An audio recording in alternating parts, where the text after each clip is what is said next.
বিসমিল্লাহির রহমানির রহিম। আসসালামু আলাইকুম। সুপ্রিয় শিক্ষার্থী, আজকের এই অনলাইন ক্লাসে তোমাদের সবাইকে শুভেচ্ছা ও স্বাগতম জানাচ্ছি। আমি মোহাম্মদ শাফিউল ইসলাম, প্রভাষক পদার্থবিজ্ঞান, কোয়েল আদর্শ ডিগ্রি কলেজ, তানোর, রাজশাহী।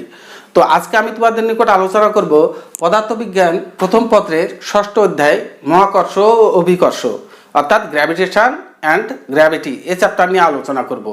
তো সুপ্রিয় শিক্ষার্থী, আশা করি আমার এই চ্যাপ্টারের আরও কিন্তু 3টা ক্লাস হয়েছে, তোমরা ক্লাসগুলো ভালোভাবে দেখেছো। তো নাও আজকে ক্লাস শুরুর পূর্বে আমরা একটা ভিডিও দেখে নিই। তোমরা দেখো, লক্ষ্য রাখো, তোমরা একটা বোর্ডে ভিডিও দেখতে পাচ্ছ, ঠিক আছে? দেখো ভিডিওটা দেখতে পাচ্ছ তোমরা। কি দেখা যাচ্ছে ভিডিওতে? লক্ষ্য করো তো, দেখা যাচ্ছে একটি কার গাড়ি চলছে, তাই না? কার গাড়ি। তো কার গাড়িটা কি হচ্ছে? কার গাড়িটা স্থির অবস্থান থেকে চলছে। আস্তে আস্তে কি হচ্ছে, যত কার গাড়িটা যাচ্ছে দেখো তার তত বেগ বৃদ্ধি পাচ্ছে, ঠিক আছে? কার গাড়িটার বেগটা আস্তে আস্তে কি হচ্ছে, বৃদ্ধি পাচ্ছে। তো তোমরা জানো কোনো একটা বস্তুর বেগ বৃদ্ধি পাওয়া মানে কি? ত্বরণ হওয়া, রাইট? ত্বরণ হওয়া, অর্থাৎ কার গাড়িটির এখানে ত্বরণ হচ্ছে। আচ্ছা, একটু চিন্তা করো তো, কার গাড়িটির ত্বরণ কি করে হলো? কার গাড়িটির ত্বরণ কেন হচ্ছে? রাইট, তোমরা অবশ্যই বুঝতে পেরেছো যে চালক আছে, চালক এক্সিলারেটরের চাপ যখন দিচ্ছে তখন কিন্তু কার গাড়িটা ত্বরণ হচ্ছে। অর্থাৎ এখানে কার গাড়িটা ত্বরণ সৃষ্টি করতে চালকের এক্সিলারেটর ভূমিকাটা পালন করছে, ঠিক আছে? তো এখন দেখো, আমি যদি এই কলমটাকে এখন এখান থেকে ছেড়ে দিই, লক্ষ্য রাখো, কলমটাকে যদি আমি ছেড়ে দিই তাহলে কি হবে? কলমটার কি হবে? ত্বরণ হবে, তাই না? তার বেগটা আস্তে আস্তে বৃদ্ধি পাবে। আমরা পড়ন্ত বস্তুর সূত্রে আলোচনা করেছিলাম, বেগ পড়ন্ত বস্তুর ক্ষেত্রে বেগ সময়ের সমানুপাতিক, অর্থাৎ সময় যে হারে বাড়ে বেগটা সে হারে বাড়ে।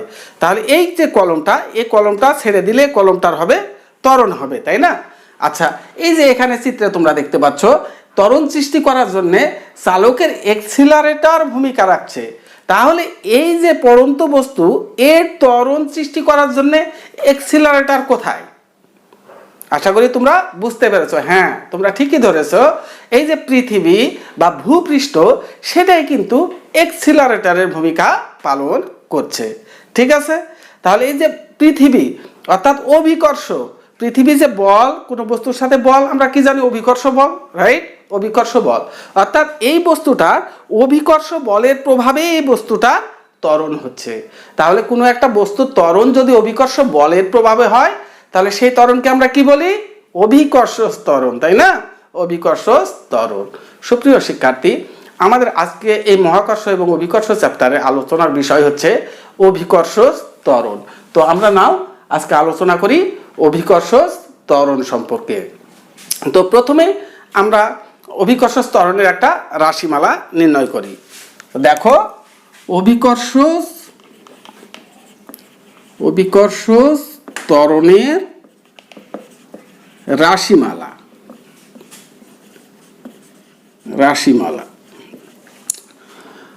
ধরো তোমরা যে এখানে একটা বস্তু আছে, সরি, এটা হচ্ছে আমাদের একটা পৃথিবী, আমাদের এটা ধরি পৃথিবী।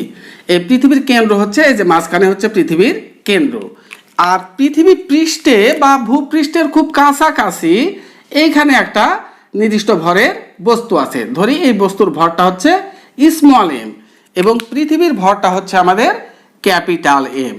দেখো, এই যে এটা পৃথিবীর কেন্দ্র এবং সে বস্তুর মধ্যবর্তী দূরত্ব আমরা ধরলাম, সে দূরত্বটা হচ্ছে ডি। তাহলে যদি তাই হয় তাহলে নিউটনের গতির দ্বিতীয় সূত্র অনুসারে আমরা কি জানি?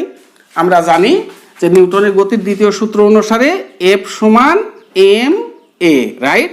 এখানে এটা কি? এটা হচ্ছে আমাদের ত্বরণ। কিন্তু এখানে কি হয়? এখানে ত্বরণ হয়, পৃথিবীর প্রভাবে ত্বরণ হয়, সে ত্বরণের নাম হচ্ছে আমাদের অভিকর্ষ ত্বরণ, ঠিক আছে?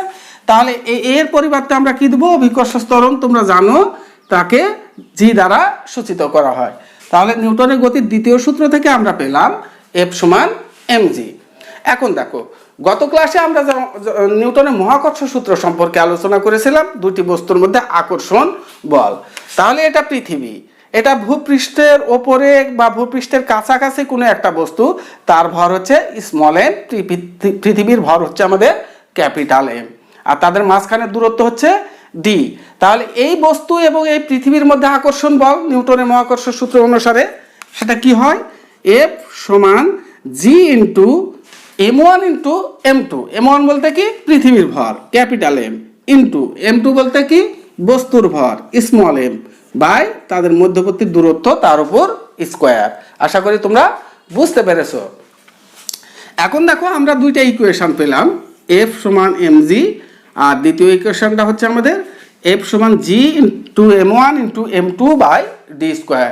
তাহলে 1 এবং 2 নম্বর সমীকরণ থেকে আমরা পাচ্ছি কি দেখো, mg সমান G into capital M into small M by D square.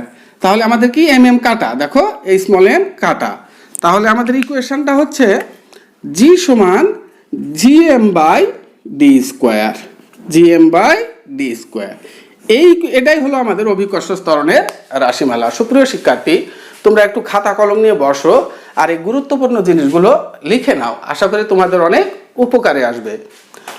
তো আমরা অভিকর্ষ ত্বরণের রাশিমালা পেলাম জি সমান G M by D square. এখানে লক্ষ্য রাখো, ডিটা হচ্ছে পৃথিবীর কেন্দ্র এবং সেই বস্তুর মধ্যবর্তী দূরত্ব, আর ক্যাপিটাল এমটা হচ্ছে পৃথিবীর ভর, আর জিটা কি, জিটা আলোচনা করছি আমরা মহাকর্ষীয় ধ্রুবক। তো লক্ষ্য রাখো এই যে জি এম ডি, এটা ছাড়া আমাদের এই ইকুয়েশনটাতে কিন্তু স্মল এম নাই, স্মল এম মানে বস্তুর ভরটা নাই। তাহলে এখান থেকে আমরা একটা সিদ্ধান্ত নিতে পারি, সিদ্ধান্ত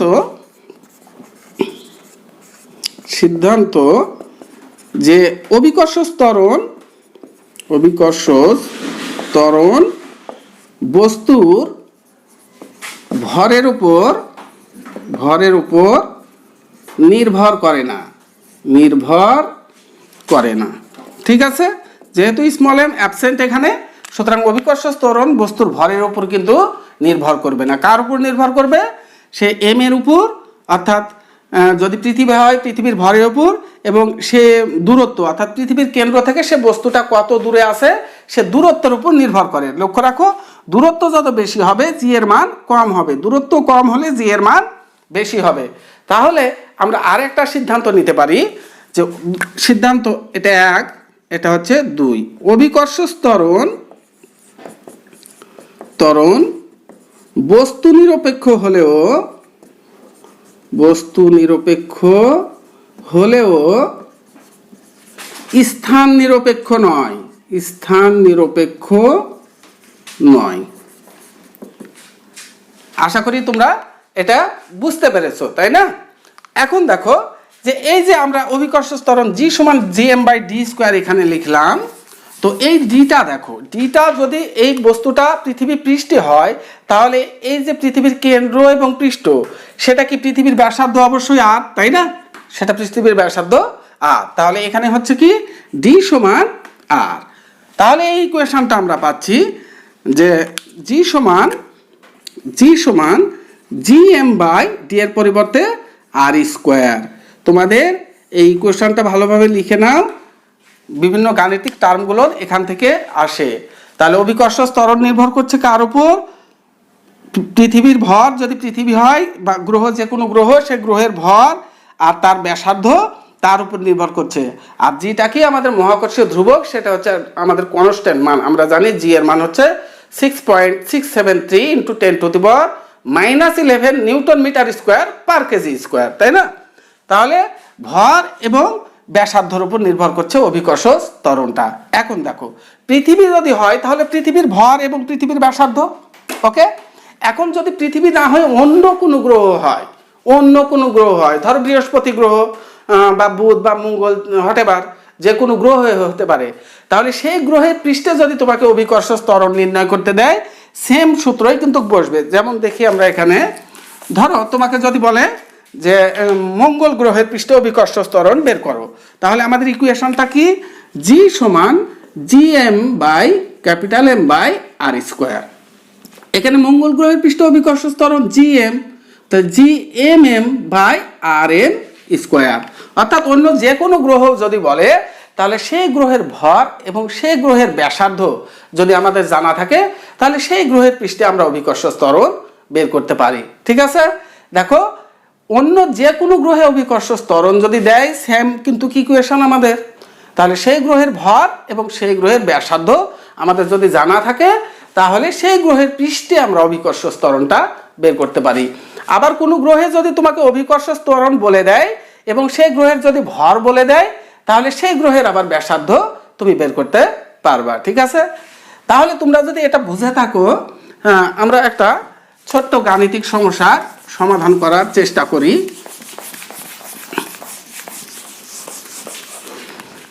দেখো যে আমাদের সমস্যাটি হলো সমস্যা মঙ্গলের ব্যাসার্ধ পৃথিবীর ব্যাসার্ধের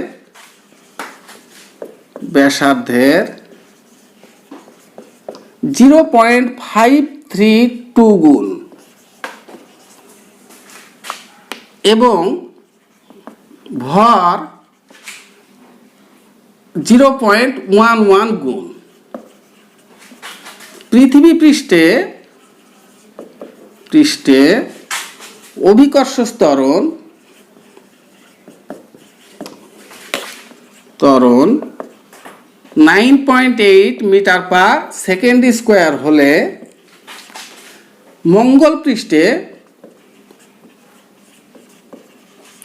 অভিকর্ষ ত্বরণ কত?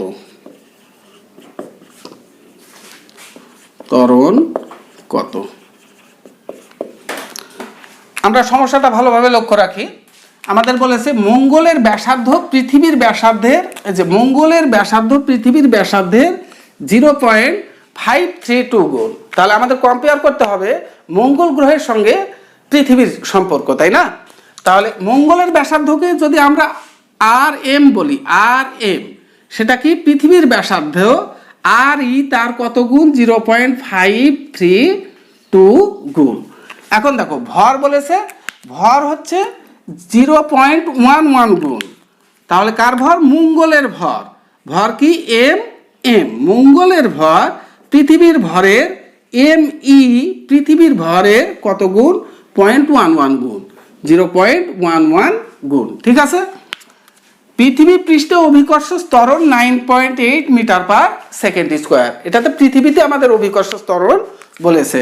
তাহলে পৃথিবীতে অভিকর্ষ ত্বরণ GE দিলাম 9.8 মিটার পার সেকেন্ড স্কোয়ার হলে মঙ্গল পৃষ্ঠে অভিকর্ষ ত্বরণ কত? দেখো মঙ্গল পৃষ্ঠে অভিকর্ষ ত্বরণ আমাদের বের করতে বলেছে। তাহলে আমরা কি বের করব? GM এর মানটা আমরা বের করব। ঠিক আছে, তাহলে একটা আমাদের কি হবে? আমাদের এই প্রবলেমটা সলভ করার জন্য আমাদের একটা ভূপৃষ্ঠ অভিকর্ষ ত্বরণের রাশিমালা এবং মঙ্গল পৃষ্ঠ অভিকর্ষ ত্বরণের রাশিমালা দিয়ে আমাদের কিন্তু সমস্যাটা সমাধান হবে। পৃথিবীর ক্ষেত্রে আমরা লিখতে পারি, দেখো GE সমান GE সমান GME/RE স্কোয়ার। ঠিক আছে, 1 নম্বর ইকুয়েশন।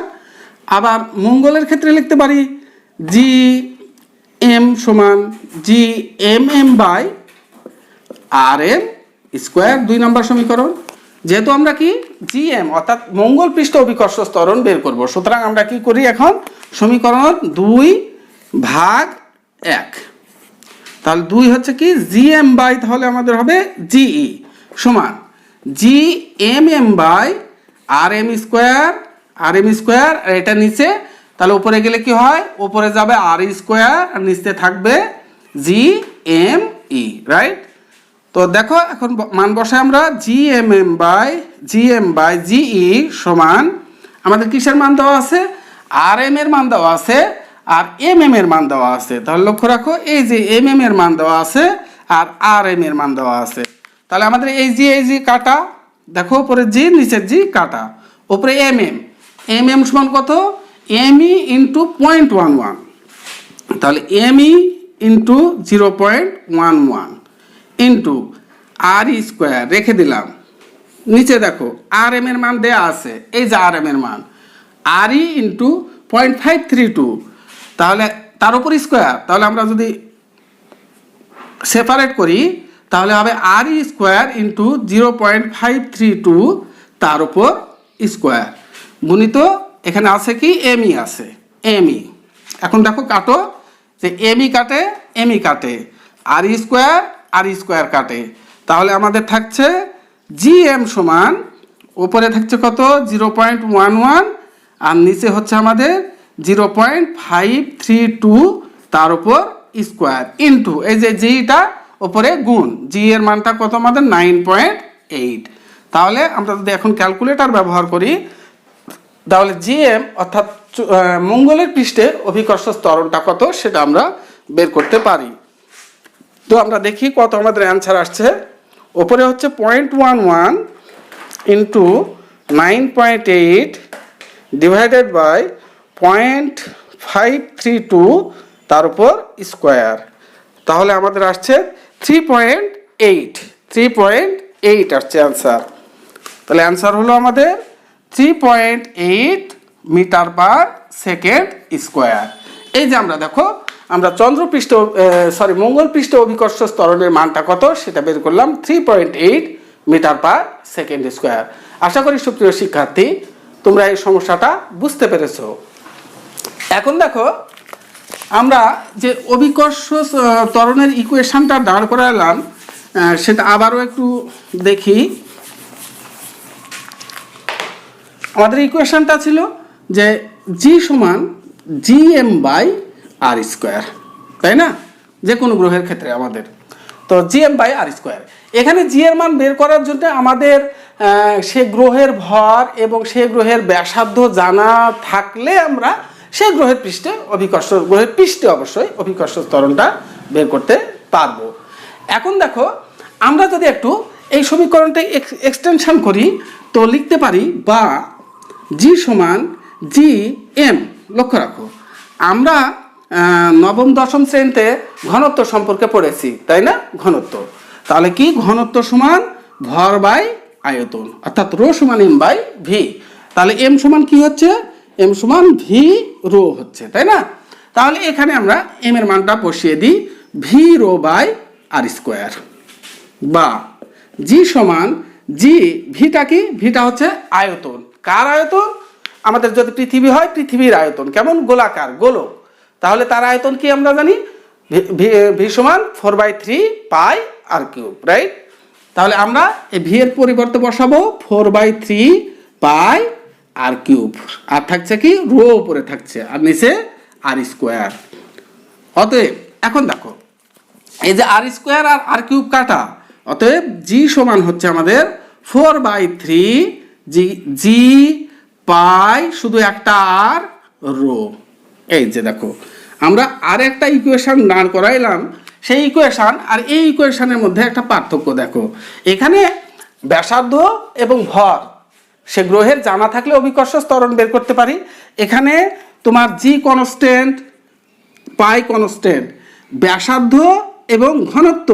তোমাকে যদি কোনো গ্রহের ব্যাসার্ধ এবং ঘনত্ব, সুপ্রিয় শিক্ষার্থী এখানে ঘনত্ব বলতে গড় ঘনত্ব বোঝাচ্ছে। ঘনত্বটা হয় আমাদের গড় ঘনত্ব, কারণ তুমি পৃথিবীর কথা চিন্তা করো, পৃথিবী তো গোল, তাই না। তার উপরের দিকে মানে কিছু দূর গেলে ঘনত্বটা কম হয়, কিন্তু যত আমরা পৃথিবীর গভীরে যাব তত ঘনত্বটা কিন্তু বেশি হয়। সুতরাং আমরা পৃথিবীর ঘনত্ব বলতে তার গড় ঘনত্বকে বোঝাই। তো এখন দেখো যদি তোমাকে কোনো গ্রহের ব্যাসার্ধ এবং ঘনত্ব বলে দেয় তাহলে তুমি সেই গ্রহের পৃষ্ঠ অভিকর্ষ ত্বরণটা কত বের করতে পারবা। তাহলে তুমি উদ্দীপককে লক্ষ্য রাখবা, তোমাকে কি ভর এবং ব্যাসার্ধ বলেছে না ব্যাসার্ধ এবং ঘনত্ব বলেছে। তাহলে ব্যাসার্ধ এবং ঘনত্ব বললে আমরা এই ইকুয়েশনটা না করাবো, জি সমান 4/3 জি পাই আর রো। এই সমীকরণের সাহায্যে আমরা সমস্যার সমাধান করব। দেখো একটা আমরা এখানে দেখি যে আমাদের পৃথিবী, হ্যাঁ আমাদের পৃথিবী আমরা একটু আগে কনস্ট্যান্ট রাশিগুলো বলেছিলাম যে জি এর মানটা হচ্ছে মহাকর্ষীয় ধ্রুবক 6.673 into 10⁻⁻11 newton metre square per KG square. আর এমটা হচ্ছে কি আমাদের পৃথিবীর ভর, এমটা হচ্ছে আমরা আমাদের গ্রহ পৃথিবীর ভর, সেটা হচ্ছে 6 ইন্টু 10⁻24 কেজি, অ্যাকুরেট 5.98 ইন্টু 10⁻24 হয়। তো আমি লিখলাম 6 ইন্টু 10⁻24 কেজি। আর পৃথিবীর ব্যাসার্ধ 6.4 ইন্টু 10⁻6 মিটার। এই আমাদের কনস্ট্যান্ট মানগুলো। এখন দেখো এই তথ্যের আলোকে আমরা কিন্তু আমাদের